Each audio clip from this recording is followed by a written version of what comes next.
Hey guys, what's happening? Niyat here with Film Comics Explained, and due to all the requests I've been getting over the past few weeks, today we'll be taking a look at Michael Audrey Myers, the central character and main antagonist of the Halloween franchise. In this video, we're going to go over his origins, the broken continuity of the film series, and some of the explanations given as to why Myers behaved the way that he did throughout the franchise, and the reason he was impossible to stop.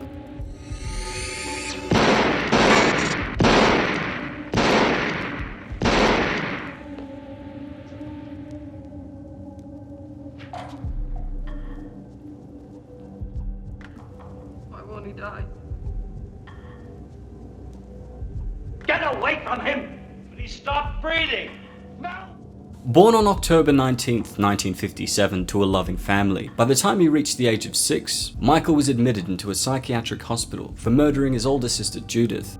After nearly 15 years of captivity, Myers would break out of the asylum and over the course of the next 23 years proceed to hunt down the rest of his family, taking a number of other people down in his journey towards familial extermination.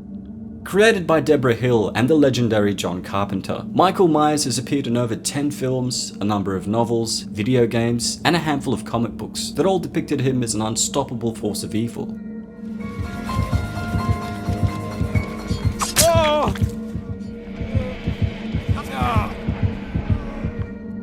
Throughout his incongruous history, Myers has been characterized as the essence of pure evil, both in the films and by the filmmakers who created him, and those that developed the character over the duration of the franchise. As I'd mentioned in my video last year on the latest installment titled Halloween, which took place 40 years after the first film and ignored the inconsistent films that followed it, the haunting mask that Michael wore was one of Captain Kirk from Star Trek, which was painted white. Though many have tried to bring his pursuit of suburban genocide to an end, none have been able to permanently stop him due to Michael's mysterious superhuman strength, endurance, stealth, and durability. In the films, he's been able to lift a large tombstone out of the ground and carry it for long distances by hand. He's penetrated a skull with his thumb, and he's also capable of easily lifting, holding, and strangling an adult human with a single arm with little effort, among other impressive feats of strength. In addition to this, and despite his immense size, he also had the ability to sneak up on his victims without attracting attention or making any noise until he wished to be spotted. Lastly, his durability made him a terrifying figure to go up against, with no number of bullets, stab wounds, electrocutions, or impalement to any of his organs being able to stop him, suggesting that he either had a rapid healing factor or that something supernatural was behind his every move. While both Debra Hill and John Carpenter have stated that Michael Myers was the personification of evil, with no other explanation given for his otherworldly abilities, exactly a year after the release of the first film, writer Richard Curtis produced a novelization of the film which included references to the festival of Samhain, which was essentially a Gaelic festival marking the end of the harvest season and the beginning of winter. Then described as the darker half of the year, the festival was traditionally celebrated from the 31st of October to the 1st of November, at a time we now call Halloween. Pick that one over on across the street. Oh, what the? Hey, sorry about that. The prologue in the novel gives a brief explanation for Michael's murderous impulses, telling the story of Enda, a disfigured Celtic teenager who butchered the druid princess Deirdre and her lover for rejecting him. Enda's soul was then subsequently cursed by the king's shaman to walk the earth, reliving his crimes for eternity.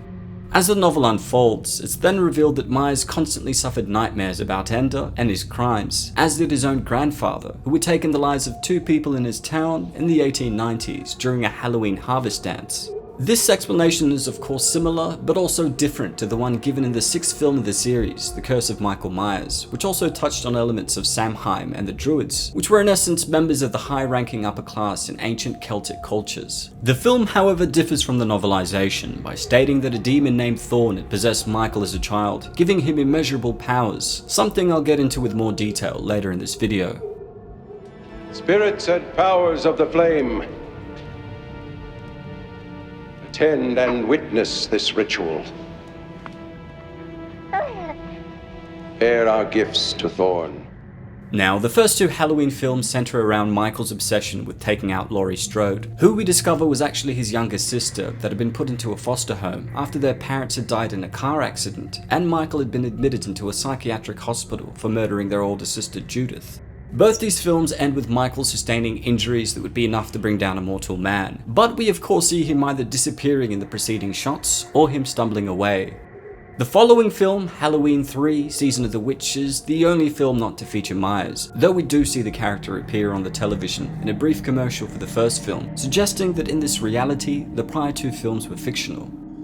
The next two films, Halloween 4: The Return of Michael Myers and The Revenge of Michael Myers, continue with the character finding out that his sister Laurie Strode had passed away in a similar car accident to the one that had claimed the lives of both their parents. But with the discovery that Laurie had a daughter of her own named Jamie, Myers continues his pursuit of destroying his family line by terrorizing her. When it comes to the sixth film in the series, Halloween: The Curse of Michael Myers, we get introduced to a group known as the Cult of Thorn, which were a collection of druids that spanned over thousands of years who worshipped a dark, ancient, supernatural demon called Thorn that bestowed great power upon a person it possessed. In the movie, it's explained that Michael had been possessed by Thorn as a child, which gave him superhuman abilities, and the objective of killing his family as a sacrifice during the night of Samhain. This sacrifice would in essence keep the cult and its demon alive, while providing its host with unnatural abilities, including immunity from death.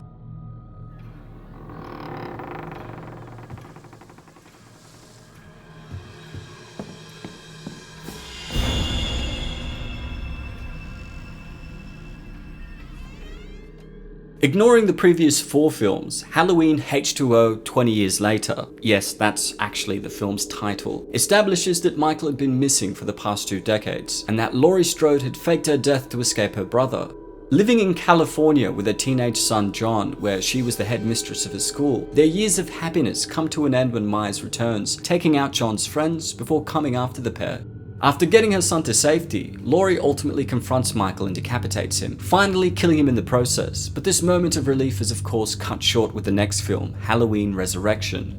Set 3 years after H20, Resurrection retconned his death and explained that Laurie had actually taken out a paramedic who Michael had attacked and swapped clothes with. Michael then tracks down and institutionalized Laurie and kills her, before returning to his childhood home and finding out that a group of college students were filming a reality show there, giving the now watered-down personification of evil a reason to continue his killing sprees. Once again, Myers is taken down, this time via electrocution, but when his body is brought to the morgue along with those of his deceased victims, he awakens, giving the medical examiner an unpleasant fright. Case Michael Myers. To the untrained eye, there's nothing visually abnormal with this angelic young boy, but one must remember not to be fooled by his calm, unassuming facade. The next two Halloween films directed by Rob Zombie aren't a continuation of the series, but a reboot of the franchise, exploring Michael's disturbed youth and his mental link with Laurie, who, after being tormented by her brother and seeing so many of her friends die at his hands, adopts her brother's psychosis.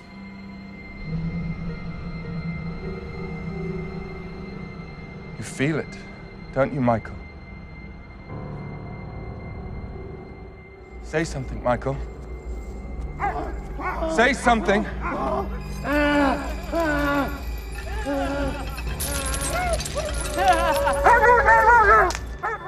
When it comes to the final film in the franchise, released in October of last year, it's a direct sequel to the original film that completely disregards everything else that came after it, including the revelation in the second film that Michael was the brother of Laurie Strode. In it, we discover that after being arrested in 1978 following his killing spree, Myers had been admitted to and spent the past 4 decades in Smith's Grove Sanitarium, prior to escaping once more to terrorize Laurie and her family. Only this time, Laurie was completely prepared for him, having spent the remainder of her life dedicated to weapons training and the creation of traps to capture and bring down Michael once and for all. While I do appreciate the efforts of the novelization and the 6th film, The Curse of Michael Myers, to explain what had made him such an unstoppable force of evil, I actually thought it was more terrifying having this seemingly mortal being embody evil itself, as was intended by Debra Hill and John Carpenter. I mean, the more that we understand something, the less scary it becomes, and to me, this is the very reason the first and most recent film works so well. Well, that's all for today, folks. A big thanks to all of you guys who requested we explore the backstory of Michael Myers, as featured in the massive Halloween franchise. Don't forget to hit subscribe and click the notification icon to stay up to date on all my content, and if there's anything else you'd like to request, please don't hesitate to ask. As always, it's been a pleasure. Niyat here with Film and Comics Explained. Thanks for stopping by.